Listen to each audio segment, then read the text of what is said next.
عزیزان ملت، حضرت خواجہ حسن بصری کون نہیں جانتا رضی اللہ تعالیٰ عنہ، پیروں کے پیر ہیں، ہر سلسلہ ان سے جا کے ملتا ہے۔ ان کے زمانے میں ایک ظالم بادشاہ تھا، حاکم تھا بصرہ کا، حجاج بن یوسف، نام سنا؟ نہیں سنا ہوگا، چلو میں تھوڑا سا بتا دوں، یہ اتنا ظالم و جابر تھا کہ اپنے ہی گرو کو اس نے سائیڈ میں بٹھا کے مارگ درشک بنا کے خود ان کی کرسی پہ بیٹھ گیا تھا، اور گرو کے زمانے میں جو سکہ چلتا تھا اسے ڈی مونیٹائز کر کے، نوٹ بندی کر کے اپنے نام کا سکہ اس نے رائج کیا۔ اپنے زمانے میں جو اس کے خلاف بولتا تھا اسے قتل کر دیتا تھا، اسی لیے وہ کئی صحابہ اور نہ جانے کتنے تابعین کا قاتل۔ اتنا ظالم و جابر تھا کہ حکومت کی ساری ایجنسیز کو اپنے جیب میں رکھتا تھا، اس کے خلاف اگر کوئی بولتا تھا تو حکومت کی ایجنسی اس کے خلاف لگا دی جاتی تھی۔ پورے میڈیا تنتر کو اس نے اپنے کنٹرول میں کر لیا تھا۔ میں حجاج بن یوسف کی بات کر رہا ہوں، آپ کا دماغ کہیں اور تو نہیں جا رہا ہے نا؟ وہ جائے تو پھر کون اس کو روکتا ہے؟ اتنا ظالم تھا۔ بس اس نے ایک بہت بڑا کام کیا کہ اس نے بر صغیر ہند و پاک، انڈونیشیا اور ایران والوں کے لیے، یعنی عجمیوں کے لیے اس نے قرآن پاک میں اعراب اور نقطے لگا دیے، زبر زیر پیش بھی لگا دیے، اور نقطے یعنی یہ با کا نقطہ، یہ تا کا نقطہ، تاکہ ہم لوگ قرآن شریف پڑھ سکیں۔ یہ بڑا کام کر کے گیا وہ۔ اب اگر اللہ اسے معاف کر دے تو اس کا فضل ہے، اور نہ معاف کرے تو اس کا عدل ہے، اس کا فیصلہ ہے۔ لیکن اتنا ظالم تھا کہ کسی کو سکون سے سانس نہیں لینے دیتا تھا۔ ایک دن خواجہ حسن بصری کا ایک مرید ان کے پاس آیا، کہا حضور اللہ اس حجاج بن یوسف کو کرسی سے اتار کیوں نہیں دیتا، اسے ہٹا کیوں نہیں دیتا؟ اتنا بڑا قاتل جس کے ہاتھ مسلمانوں کے خون سے رنگے ہوئے، اللہ اسے ہٹا کیوں نہیں دیتا؟ اتنا کہنا تھا، خواجہ حسن بصری نے سر اٹھا کے پرجلال لہجے میں کہا، سن، ما جاء الحجاج الا بذنوبنا، حجاج بن یوسف صرف ہمارے گناہوں کی وجہ سے آیا ہے۔ توجہ چاہوں گا بائیں والوں کی، حجاج بن یوسف صرف ہمارے گناہوں کی وجہ سے آیا ہے۔ اے الہ آباد اور قرب و جوار کے غیور مسلمانوں، ذرا سوچو، آج سے لگ بھگ تقریباً 1400 برس پہلے جو مسلمان تھے، ان کے گناہوں کو دیکھ کر کے خواجہ حسن بصری نے کہا کہ حجاج بن یوسف ہمارے گناہوں کی وجہ سے آیا۔ آج کے ان سڑک چھاپ غلاموں کو دیکھتے، گنہگاروں کو تو کیا کہتے؟ رات دن نماز چھوڑنے والے ظالموں کو دیکھتے تو کیا کہتے؟ رات دن شراب کباب اور شباب میں گزارنے والے نوجوانوں کو دیکھتے تو کیا کہتے؟ اپنی بیوی کے آگے ماں کو ٹھوکر مارنے والے چھوکروں کو دیکھتے تو کیا کہتے؟ رات دن فیس بک، واٹس ایپ، انسٹاگرام اور نہ جانے کیسے کیسے سوشل فیلڈ پر پورا وقت گزار کر عبادات کو چھوڑنے والی اس نسل کو دیکھتے تو وہ کیا کہتے؟ اپنے ماں باپ کے حقوق کو پامال کرنے والی اس قوم کو دیکھتے تو وہ کیا کہتے؟ اب اگر ہم کچھ بھگت رہے ہیں، اگر ہمیں یہ فیل ہوتا ہے کہ ہم پر ظلم ہو رہا، تو ہمیں کوئی ادھیکار نہیں ہے شکایت کرنے کا، کوئی حق نہیں، کیونکہ یہ ہم نے خود کیا۔ اللہ پاک فرماتا ہے، ظہر الفساد فی البر والبحر بما کسبت ایدی الناس لیذیقہم بعض الذی عملوا۔ یہ جو مزہ چکھایا جا رہا ہے یہ ہماری کرتوتوں کی وجہ سے ہے۔ اب اگر ہمارے سر پر کوئی ظالم ہے اور تمہیں اسے ہٹانا ہے تو شکایت کرنے سے کام نہیں چلے گا، بس اپنے رب کی بارگاہ میں رجوع کر لو مسلمانوں، توبہ کر لو اپنے گناہوں سے، گڑ گڑاؤ، رو، جتن کرو۔ میں عزت رب کعبہ کی قسم اٹھا کے کہتا ہوں کہ اگر تیرے گناہ آنسو بن کے تیری آنکھوں سے ٹپک پڑے تو رب کا کرم رحمتوں کا دریا بہا دے گا۔ مگر ہم تو وہیں کے وہیں رہ گئے۔ پہلے اگر کوئی جھوٹ نہ بولے، غیبت نہ کرے، زنا نہ کرے، شراب نہ پیے تو لوگ اس کو کہتے تھے لگتا ہے یہ مسلمان ہو گیا ہے. اور آج سب سے زیادہ جھوٹ ہم بولتے ہیں، سب سے زیادہ عیاری ہمارے اندر، چند سکے زیادہ کمانے کے لیے دھوکہ ہم دیتے ہیں. اب اگر ہمیں ایسے ظالم سر پہ نہیں ملیں گے تو کون ملے گا؟ حافظ ابن حجر عسقلانی فرماتے ہیں کہ جب قوم کے اندر بے حیائیاں پھیل جاتی ہیں تو اللہ تعالیٰ اس قوم پر وبا، بلا، طاعون، ایپیڈیمک، پینڈیمک، یہاں تک کہ زلزلے، دھرتی کمپ، یہ ساری چیزیں زیادہ کرنے لگتا ہے تاکہ ویک اپ لوگ ہو جائیں، چیتاونی مل جائے اور لائن پہ آ جائیں. کبھی اگر اس عنوان پہ مجھے تقریر کرنا ہوا تو میں بہت تفصیل سے کروں گا. صرف یہ کہہ کر میں آگے بڑھنا چاہ رہا ہوں کہ اگر تم چاہتے ہو کہ خدا کے دشمنوں کا سایہ تمہارے سر سے اتر جائے تو تم اپنے آپ کو سدھار لو مسلمان.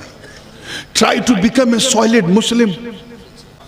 کیونکہ ہم کسی اور کام کے لیے نہیں، صرف اللہ کی عبادت کے لیے آئے.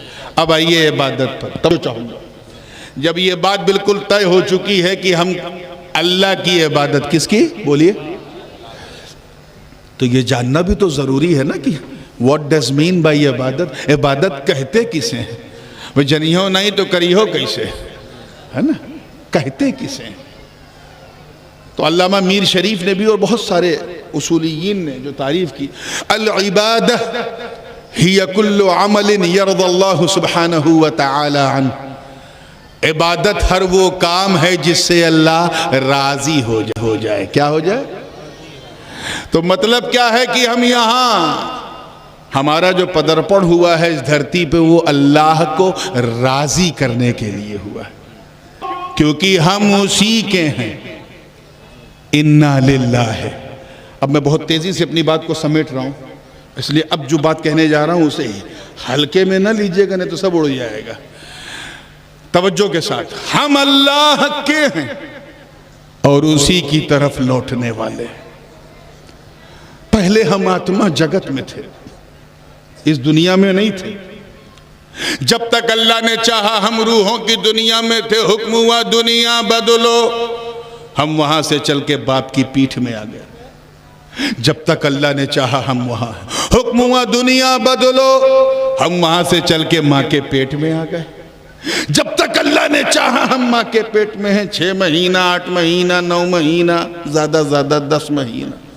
اللہ نے حکم دیا دنیا بدلو، ہم وہاں سے چل کے اس مصیبتستان، اس ٹینشنستان، اس الجھنستان، اس دنیا میں آ گئے.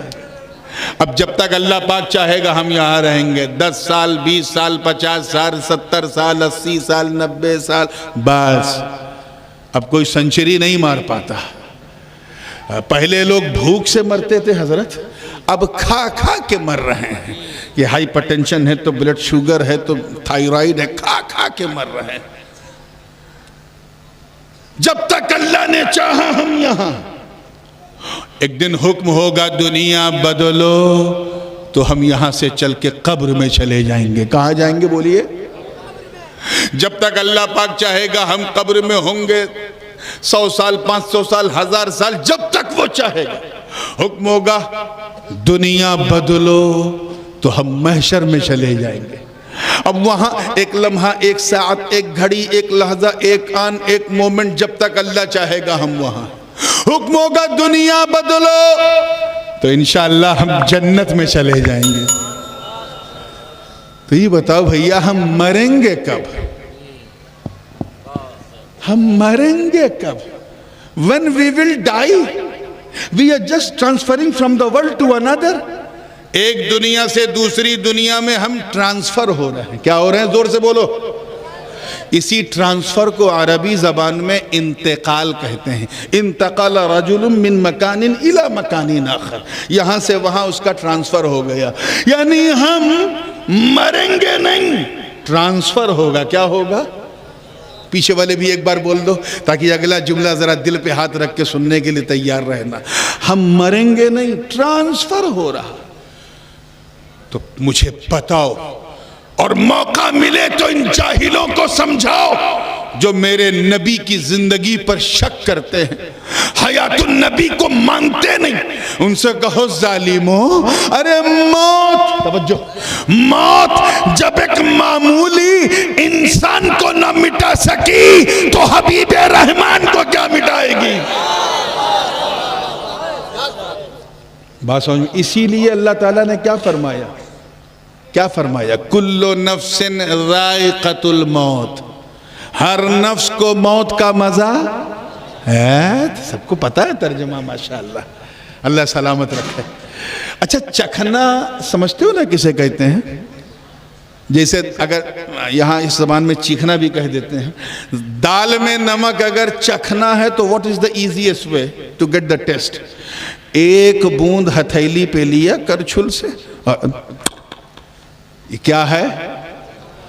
ادھر والے بولو کیا ہے؟ بس اتنی ہی موت ہے، اس سے زیادہ نہیں۔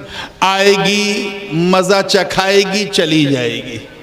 اور چکھنے کا تعلق زبان سے ہوتا ہے، گلے سے نہیں۔ زبان نے بتا دیا نمک کتنا ہے، گلے کو خبر ہی نہیں۔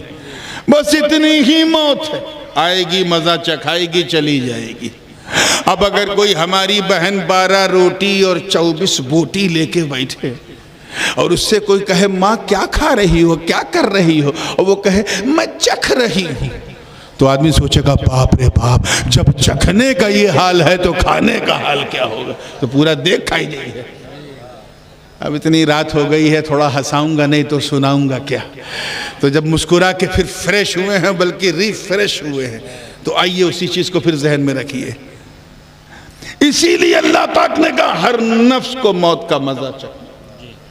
اللہ پاک نے یہ نہیں فرمایا کلو، تھوڑی سی خانقاہ ہے تو ایک خانقاہی بات بھی دماغ میں آ گئی، یہ نہیں فرمایا کلو روح ذائقۃ الموت، ہر روح کو، ہر سول کو، ہر آتما کو موت کا مزہ چکھنا، یہ نہیں، نفس کہا۔ زور سے بولو کیا کہا؟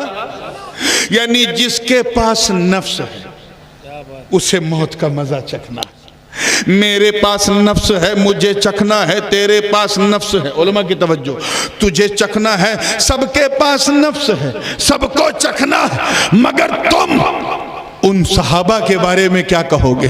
ان اغواث و اقطاب، ان نجبا نقبا کے بارے میں، وہ غوث اعظم کے بارے میں، یا داتا لاہوری کے بارے میں، یا معین الدین چشتی کے بارے میں، یا حمید الدین نگوری کے بارے میں، یا حضرت فرید الدین گنج شکر کے بارے میں، قطب الدین بختیار کاکی کے بارے میں، مخدوم اشرف جہانگیر سمنانی کے بارے میں، یا تم مخدوم پنڈوا کے بارے میں، یا حضرت شہنشاہ دمگڑا کے بارے میں، تم کیا کہو گے؟ ارے جن لوگوں نے جیتے جی اپنا نفس خود مار دیا ہو، انہیں کون سا مزہ چکھنا ہے؟ انہیں، وہ تو مرنے سے پہلے اپنے نفس کو مار چکے ہیں، اپنی اچھا کو، یہ جو اچھا بھڑکاتی ہے گناہ کی طرف، اس اچھا کو کل کر دیا، تبھی تو قلندر ہو گئے۔ آئے ہائے ہائے، اس اچھا کو کل کیا، ڈسٹروائے کر دیا، قلندر ہو گئے، اور جو ان کی قلندری کو نہ سمجھے وہ بندر ہو گئے۔ توجہ چاہوں گا، بات کو بالکل فائنل موڑ پہ لے جا رہا ہوں، توجہ کے ساتھ۔ تو موت بڑی امپورٹنٹ چیز ہے، اور ہم اللہ کے لیے اسی کی طرف لوٹیں گے تو لوٹانے میں بھی موت کے بغیر اس کی طرف لوٹنا بھی اسمبھو ہے۔ ایک بات بتاؤ، جیل میں جانا کسی کو پسند ہے؟ اللہ نہ کرے ایسا دن آوے کہ ہم کاراواس میں آواز کریں، لیکن کبھی کسی قیدی کو، کیف رضا صاحب دیکھیے گا اس نکتے کو، کسی قیدی کو جیل میں جاتے ہوئے، کھلکھلاتے ہوئے جاتے ہوئے دیکھا، ہائے مزہ آ گیا، جیل ہو گئی، مزہ آ گیا، ایسا کبھی کسی قیدی کو دیکھا ہے؟ ہاں، انلیس وہ اتنا بھوکا نہ ہو کہ یہ سوچ کے خوش ہو گیا کہ جیل میں کھنوا تو ملی ہے نا۔ جیل میں کوئی نہیں ہنستا ہوا جاتا، وہ بھی روتا ہے، اس کے سارے گھر والے روتے ہیں۔ ابا رو رہا ہے کیونکہ بیٹے کو جیل ہو گئی، ماں رو رہی ہے، چاچا رو رہا، بھتیجے کو جیل ہو گئی، بیوی رو رہی، شوہر کو جیل ہو گئی، سب رو رہے، لیکن جیل کی بیرک میں جو پہلے سے 4-5 ساتھی بیٹھے ہیں وہ بڑے خوش ہیں، واہ ایک اور آیا، اب ہم 4 تھے پہلے، اب 5 ہو گئے، اب اور شان سے رہیں گے۔ آنے والا رو رہا تھا، توجہ رہے، پانے والے ہنس رہے تھے، اور 14 سال یا 15 سال کے بعد جب وہ ریلیز ہوا، رہا ہوا، تو وہ مسکراتا ہوا جا رہا ہے، کہے لگاتا جا رہا ہے، کیونکہ رہائی ہو گئی۔ اس کے گھر میں لڈو بٹ رہا ہے، کسی کا بابا آ گیا، کسی کا چاچا آ گیا، کسی کا بیٹا آ گیا، کسی کا ماما آ گیا، کسی کا شوہر، گھر میں مٹھائی بٹ رہی ہے، آتش بازی ہو رہی ہے، لیکن جیل میں جو اس کے 4-5 ساتھی تھے وہ رو رہے ہیں۔ بڑا اچھا آدمی تھا، بڑا میرا دھیان رکھتا تھا، کبھی میرا سر درد کرتا تھا تو یہ دبا دیتا تھا، کبھی اس کا کرتا تھا تو میں دبا دیتا تھا، یہ میرا دھیان رکھتا تھا، میں اس کا دھیان رکھتا تھا، کبھی کھانا یہ لاتا تھا، کبھی کھانا میں لاتا تھا۔ وہ 4-5 جن کے ساتھ وہ 14-15 سال رہا، دے وہ کرائنگ، وہ رو رہے ہیں، جانے والا مسکرا رہا، بلا تشبیہ۔ آقا نے فرمایا الدنیا سجن للمومنین، دنیا مومنین کے کا قید خانہ۔ ادھر میری طرف آنکھ، چیٹنگ نہیں، جو لوگ ادھر دیکھیں گے وہ اپنے ساتھ چیٹنگ کر رہے ہیں، اپنے نفس کے ساتھ۔ دنیا مومنین کے لیے قید خانہ ہے، یہی وجہ ہے کہ جب بچہ، توجہ رہے ادھر آپ علماء کی، جب بچہ دنیا میں آتا ہے تو ہنستا ہوا نہیں، روتا ہوا آتا ہے، قید خانے میں آیا ہے، چیخ رہا ہے، چلا رہا ہے، بلک رہا ہے، وہ رو رہا ہے، بے چین و مضطرب ہے، لیکن گھر میں لڈو بٹ رہا ہے، کوئی ابا بن گیا، کوئی اماں بن گئی، کوئی چاچا بن گیا، کوئی ماما بن گیا، کوئی دادا بن گیا، کوئی نانا بن گیا، گھر میں آتش بازی ہو رہی ہے، آنے والا رو رہا ہے، مگر 80-90 سال کے بعد جب وہ گزر گیا اور جنازے کی چارپائی پہ اسے لٹایا گیا تو وہ گھر والے سب رو رہے ہیں کہ میرا بابا جا رہا ہے، میرا نانا جا رہا ہے، میرا چاچا جا رہا ہے، میرا ماما جا رہا ہے، مگر وہ 4 کاندھوں پہ لیٹا اپنی آزادی پہ مسکرا رہا ہے اور جھوم جھوم کے کہہ رہا ہے اے میرے گھر والو، اب تک تو میں قید خانے میں تھا، آج آزاد ہو رہا ہوں، ارے آج میں قید میں نہیں، میں تو مصطفیٰ کے جلوے کا دیدار کرنے جا رہا ہوں۔ واہ واہ واہ واہ واہ واہ۔